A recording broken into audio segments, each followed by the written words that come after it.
इस कथा में दो बातें याद रखने की हैं, बहुत आवश्यक बातें, ये ध्यान रखना। मैं कहता हूं नोट कर लो, नहीं कागज पेन नहीं, कोई बात नहीं, कहीं नोट करिए, बैक ऑफ द माइंड में कहीं डाल दीजिए।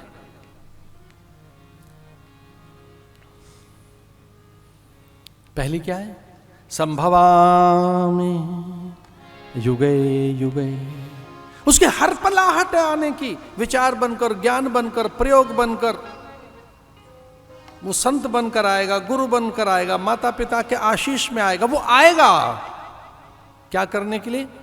योगक्षेमं वहाम्यहम्, आपके योगक्षेम को वहन करने के लिए आएंगे। ये प्रतिज्ञा है परमात्मा की, ये ईश्वर के वचन हैं, ये उसकी वचनबद्धता, प्रतिबद्धता है, वो संकल्पित है इस बात के लिए। परमात्मा का ये संकल्प है, क्या?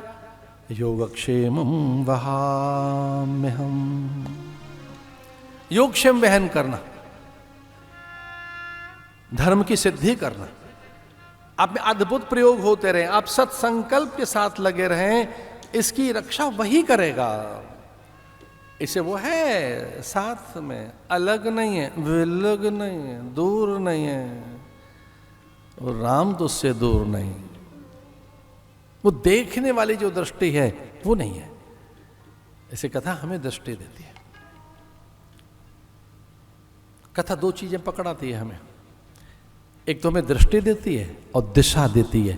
तो दशा तो अपने आप ठीक हो जाएगी। दृष्टि देती है और दिशा, तो दशा तो अपने आप ही ठीक हो जाएगी। तो दुर्दशा किन की है?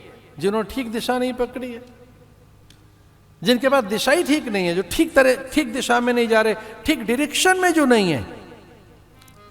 और कोई जो वाहन है आपके पास वो ठीक दिशा में चल रहा है, इस बात को ध्यान में रखना, विपरीत दिशा में आपका वाहन आपको न ले जाए। आपको पता है जिस हम वाहन में, जिस यान में हम बैठे हैं, वो उसी दिशा में हमको लेकर जा रहा है। आप किसी गलत वाहन में नहीं बैठते, आप अपने गंतव्य की ओर जा रहे हैं, जहां आपको जाना है उसी तो वाहन में बैठते हैं आप, क्योंकि आपको उस दिशा में जाना है, तो वही तो साधन लेते हैं। यहां तो जिस दिशा में जाना था उसका पता ही नहीं है, और मन हमें पता नहीं किस दिशा में लेकर जा रहा है।